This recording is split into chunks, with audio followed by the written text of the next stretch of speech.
When you order the Rikon 14-inch bandsaw, this is the box that arrives at your house.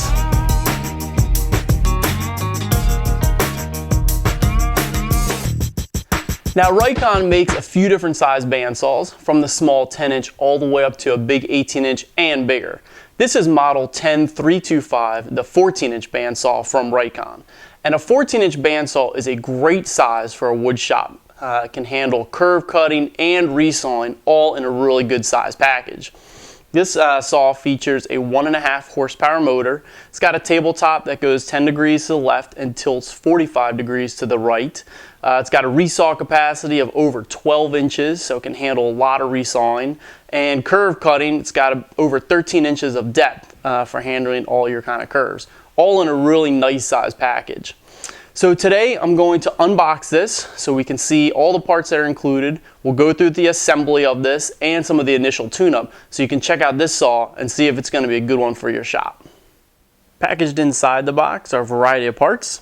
We've got the manual and warranty, large tabletop, hand wheels, fence and rails, and variety of bolts for assembly. The stand is packaged in a separate box inside, and it's a stand that the bandsaw will rest on. And of course the bandsaw itself, all packaged nicely in styrofoam inserts. The base parts are shipped in plastic to protect the paint and go together with simple nuts and bolts. The base stand goes together really quickly with the supplied nuts and bolts. The door swings open easily. There's a shelf. The nuts and bolts are all inside here, just finger tight until we get the bandsaw on top. Well, I've now got the bandsaw out of the carton and up onto the stand, which is definitely a two-person job. This thing is really heavy. Got it up onto the stand and tightened all of the bolts in the stand. Rikon supplies this type of wrench for tightening those bolts. I recommend having one of these ratchet wrenches around, which definitely speeds that process. So now on to installing the table, hand wheels, fence, and then get ready to start tuning it up. The tabletop attaches from the underside using 4 bolts, and what I like about it is that these use Allen wrenches for easy attaching into the tapped holes on the underside of the table. Make sure to clean off the protective grease with some kind of household degreaser and some rags, and don't forget to reapply something to protect it from rusting, such as a paste wax.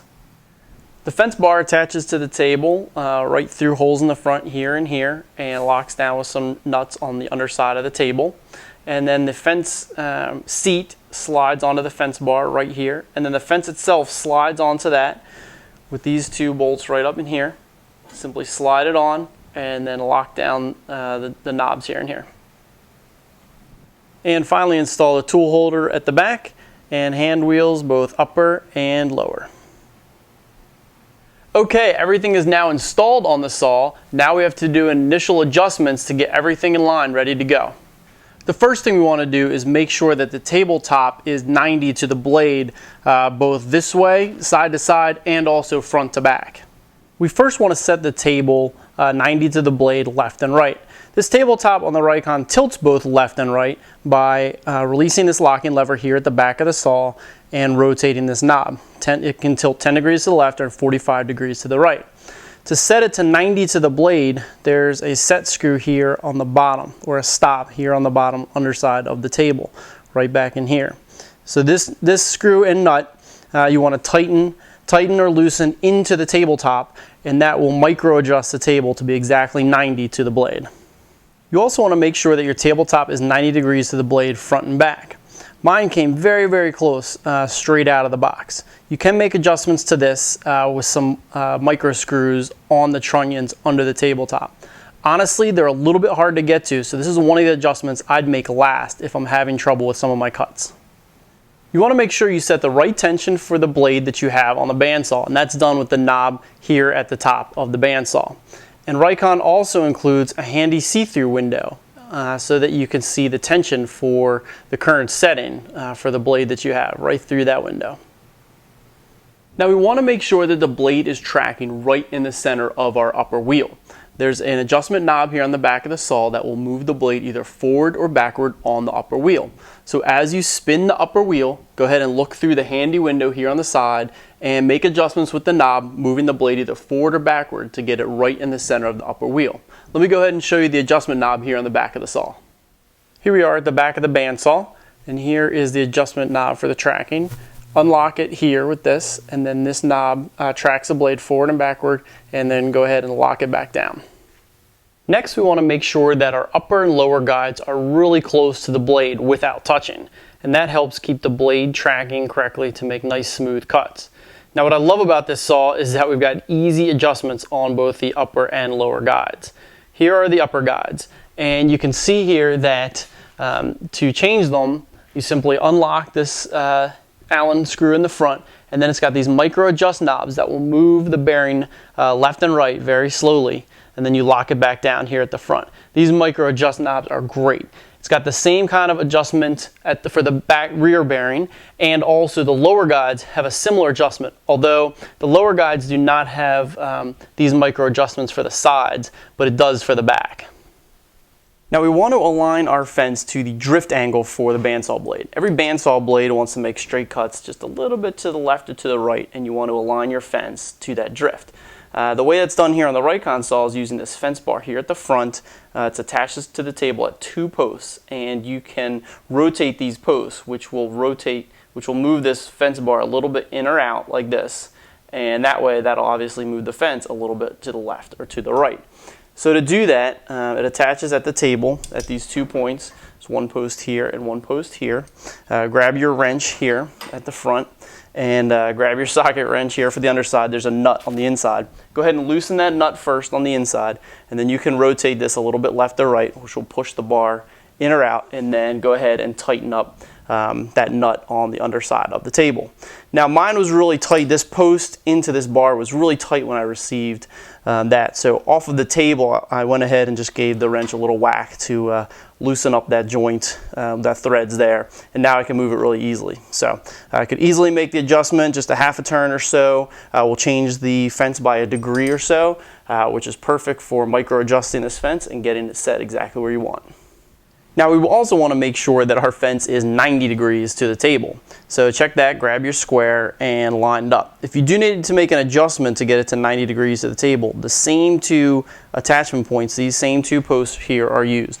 The holes that the post attaches to the tabletop are a little bit oversized, so you can raise and lower either this post here on the left or the post over here on the right, and that of course will change the angle of the fence slightly, and you can get it to exactly 90 degrees to the table.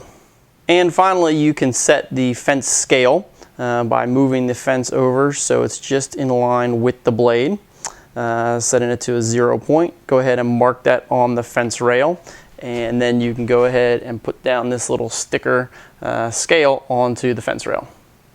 Now you want to set the cutting height right above your workpiece so that the upper guides are helping to support that blade right above where your workpiece is, and also so that you've got your safety protection here right above where that workpiece, not having any exposed blade. In order to do that, there's a locking knob here at the back of the saw. Go ahead and unlock that, and then go ahead and turn the wheel to either lower or raise those guides to the height you need for either resawing, curve cutting, whatever, just above your workpiece, and then lock that knob back into place. Now this Rikon bandsaw can run at 2 different speeds. The high speed's about 3,000 feet per minute, and the slow speed's about 1,500 feet per minute. And you can change the speeds by changing the pulley here, the belt on the pulleys there behind the lower wheel. Just change it to the other setting. Typically the high speed is used for all woods, and the slower speed is used for non-ferrous or for metal cutting.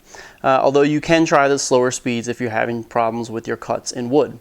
Additionally, you want to make sure you have the correct tension on that belt pulley, and that is done, adjustments are made via this lower hand wheel here on the front. Rikon also includes a resaw bar which slips right on and attaches to the fence, and that is very handy for doing some freehand resawing with a single pivot point. Now that the bandsaw is fully assembled and tuned up, let me go ahead and give you a quick walkthrough of all the controls on the saw. Alright, here we are at the front of the saw. Got the start-stop buttons here on the left. The fence controls unlocks with this knob. Slide the fence and lock it back down.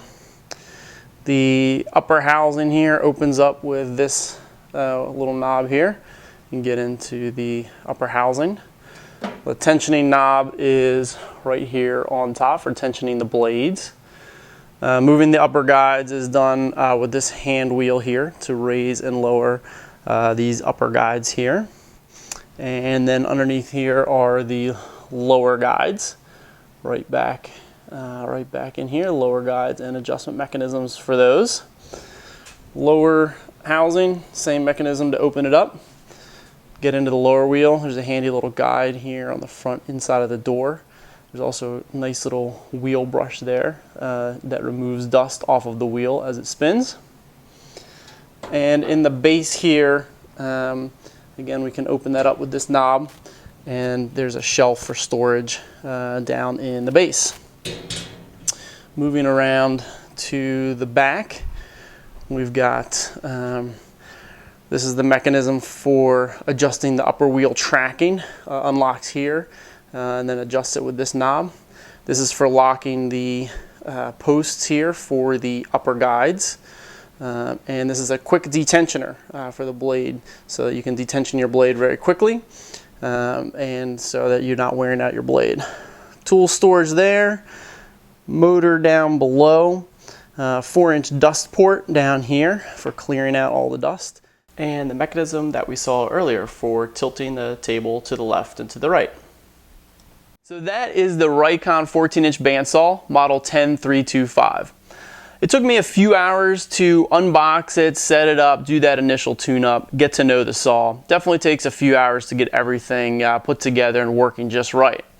14-inch bandsaw is a great size for a workshop. It can do a lot of resawing. This one has over 12 inches of resaw capacity, which is quite a lot, paired with that 1.5 horsepower motor. And also has over 13 inches of depth throat clearance for doing all your curve cutting and other operations. What I really like about this saw as I put it together was all the micro adjustments that are available for tuning up the saw. From doing the alignment with the wheels, and especially these upper and lower guides with the micro adjusting. The fence setting for drift angle is really straightforward. You want to be able to get in and tune up a bandsaw to get it operating just the way that you want. And this Rikon has all of those adjustments available so that you can do that tuning. So if you're looking for a 14-inch bandsaw, this was really easy to put together. It has a lot of great capabilities. I would definitely check it out.